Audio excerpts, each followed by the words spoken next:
광고 뜨는 바람에 이게 끊어졌었네요. 이런 일이 있네요. 예.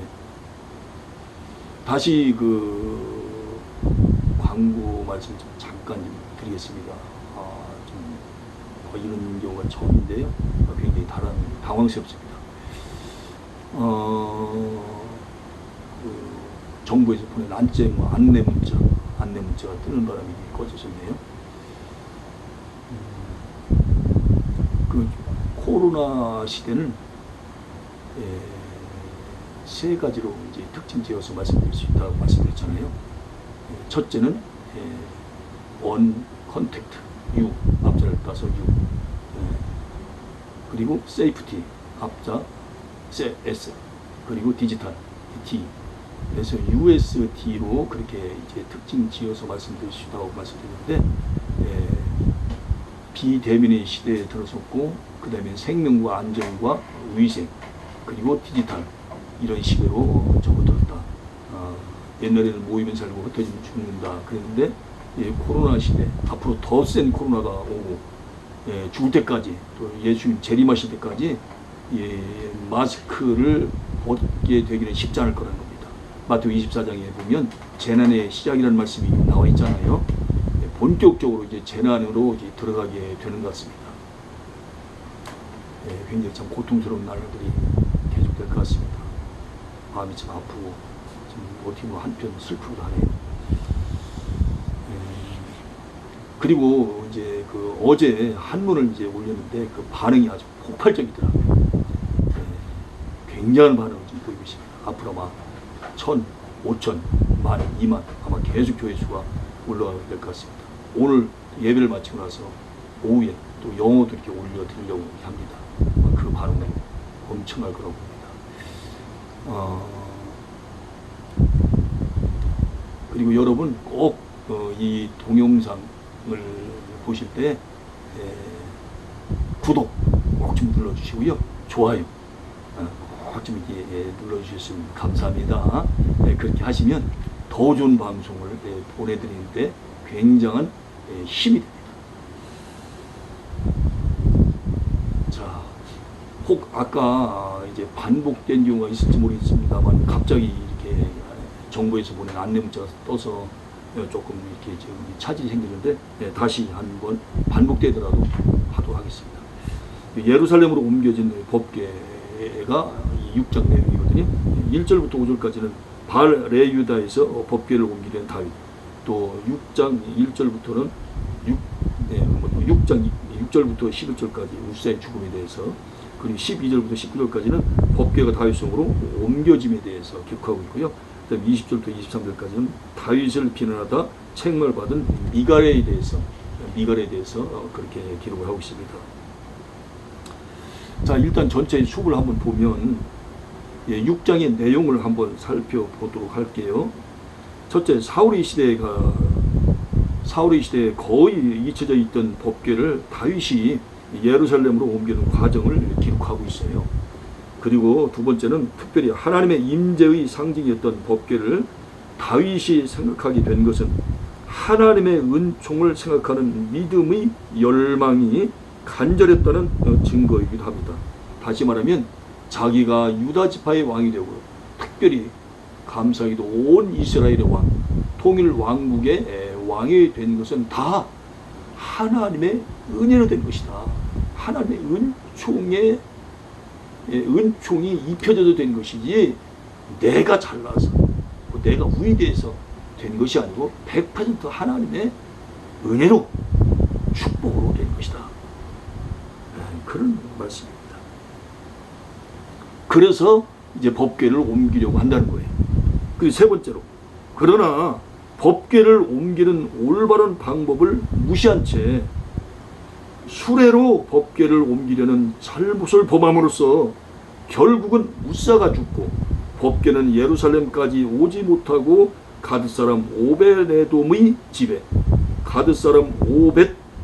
집에 석 달을 머물게 돼요. 그리고 이제 네 번째로, 그 후에 다윗은 오벳에돔의 집에 내린 하나님의 축복을 전해 듣고서 이번에는 모세의 규례대로 법궤를 어깨에 메고 기쁨으로 예루살렘까지 옮깁니다. 다섯 번째, 그러나 다윗의 기쁨을 이해하지 못한 미갈이 인간적인 위신과 채통을 내세워 다윗을 비난하다가 오히려 저주를 받게 되는 불행한 사건이 생기기도 하는 내용. 그것이 바로 6장의 전체적인 숲의 내용입니다. 이제 더 자세한 부분들, 또 제가 이제 말씀을 묵상하고 기도하는 가운데 깨달은 부분들을 또 자세하게 또 제가 말씀을 드릴 겁니다. 자, 그러면 법궤를 운반하려 한 다윗의 그 첫 번째 시도를 한번 이제 알아보도록 하겠습니다. 이것이 바로 이제 1절에서 5절에 이제 나와 있는 내용인데, 다윗은 온 이스라엘이 왕이 된 후에 제일 먼저 하나님의 법궤를 이제 예루살렘으로 옮기려는 계획을 세워있습니다. 그런 계획을 세우거든요. 제가 지난번에 그 다윗이 그 온 이스라엘 왕이 됐을 때 가장 먼저 한 것이 이제 예루살렘을 공격한 것이라고 말씀드렸잖아요. 그럼 여기도 또 제일 먼저 하나님 법궤를 옮겼다. 그러면 이게 좀 뭔가 앞뒤가 안 맞는 것처럼 그렇게 생각되어지는데, 아마 그 다윗의 생각 속에는 하나님의 법궤를 가장 먼저 옮기려고 했던 것 같습니다. 그리고 그렇게 생각했어요. 근데 이제 행동으로 옮긴 것은 먼저 예루살렘 성을 공격해서 여부수 족속을 쫓아내야 되잖아요. 그래서 이제 예루살렘의 여러 가지 이제 뭡니까 있었던 이런 문제들이 해결되고, 거기다 또 이제 법궤를 모실 그런 장막을 이제 준비해야 되거든요. 그렇기 때문에 이제 엄밀히 따지면 이제 행동으로는 두 번째인데, 가장 먼저 생각하는 것은 이제 법궤를 옮기는 것을 가장 먼저 하기로 했었다는 거예요. 그런데 예루살렘은 일단 이제 정지를 시켜야 되잖아요. 정지 작업. 그 법궤가 들어올 수 있도록 또 그런 환경을 만들어 와야 되잖아요. 그래서 이렇게 말씀을 드린 겁니다. 역대상 13장을 보면 이와 같은 계획을 세운 다윗의 마음을 잘 알 수가 있어요. 역대상 13장을 가서 보면 잘 알 수가 있는데요. 시간 관계상 이걸 일일이 다 읽을 수는 없고요. 여러분들이 예배를 마치고 나셔서 또 주중이라도 언제든지 역대상 13장을 찾아보셔서 잘 자세히 한번 읽어보신 가운데 하나님의 뜻을 하나하나 잘 발견할 수 있길 바랍니다. 자, 그래서 첫째로 다윗은요, 천부장과 백부장 곧 백성들의 모든 대표들과 더불어서요 의논합니다. 첫째는 뭐 한다고요? 의논을 했어요. 이제 상의를 한 거예요. 상의를. 그리고 두 번째는 다윗은 이스라엘의 온 회중에게 그 사실을 선포합니다. 이제 상의를 해서 이제 결정이 났잖아요. 결정이 났으니까 모든 백성들에게, 이스라엘 모든 백성들이 그걸 알려야 되잖아요. 그래서 두 번째는 선포했다. 첫째는 어떻게 했다고요? 의논했고, 두 번째는 선포했다. 그것이 역대상 13장 2절 3절에 나와 있거든요. 그 세 번째는 모든 백성이 이 일을 선히 여긴다는 말은 좋게 여겼으므로 온 회중이 그대로 행하겠다고 그렇게 서약을 합니다. 약속을 하는 거예요. 약속. 왜냐하면 법궤를 예루살렘으로 이렇게 옮기는 것은 너무 잘하는 것입니다. 하나님이 기뻐하신 일이에요. 그럼 우리가 그 뜻을, 왕께서 말씀하신 그 뜻을 따르겠습니다. 순종하겠습니다. 그렇게 하겠다고 서약을 했다는 거예요. 약속을 했다는 거예요. 그래서 네 번째는 다윗은 이스라엘 중에서 다시 3만 명을 뽑아서 발레유다 곧 기야 여야이림으로 가서, 발음도 좀 매우 아무래도 이제 그 말이다 보니까 좀 발음이 쉽진 않네요.